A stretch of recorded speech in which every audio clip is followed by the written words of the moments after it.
ఇటీవల తన చిన్ననాటి స్నేహితుడు నవనీత్‌ను వివాహం చేసుకున్న నటి సాక్షి అగర్వాల్ తన వ్యక్తిగత జీవితం గురించి ఆశ్చర్యకరమైన వివరాలను వెల్లడించారు.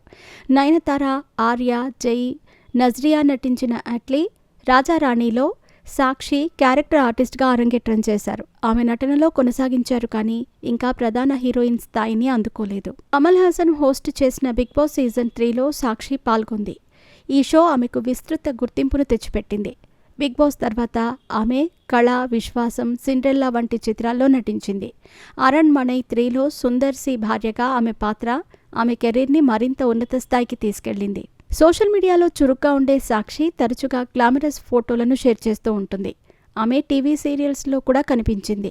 జనవరిలో తన చిన్ననాటి స్నేహితుడు, కుటుంబ పరిచయస్తుడు నవనీత్‌ను వివాహం చేసుకున్నారు. వారి స్నేహం ప్రేమగా మారి పెళ్లికి దారితీసింది. పెళ్లైనా నటన కొనసాగించాలని సాక్షి భావిస్తోంది. ఇప్పుడు భర్తతో కలిసి ఫోటోషూట్లు చేస్తోంది. ఇటీవల ఓ ఇంటర్వ్యూలో ఆమె చేసిన వ్యాఖ్యలు అభిమానులను ఆశ్చర్యపరిచాయి. పనిలో బిజీగా ఉండటం వల్ల ఇంకా వైవాహిక జీవితం ప్రారంభించలేదని సాక్షి వెల్లడించారు. ఆమె సినిమా ప్రమోషన్స్లో బిజీగా ఉన్నారు. ఆమె భర్త ప్రయాణాలు చేస్తున్నారు. వ్యాలంటైన్స్ డే కోసం తమిళనాడు అంతా ట్రిప్ ప్లాన్ చేసుకున్నారు. ఆ తర్వాత యూరప్లో హనీమూన్కి వెళ్లాలని అనుకుంటున్నారు.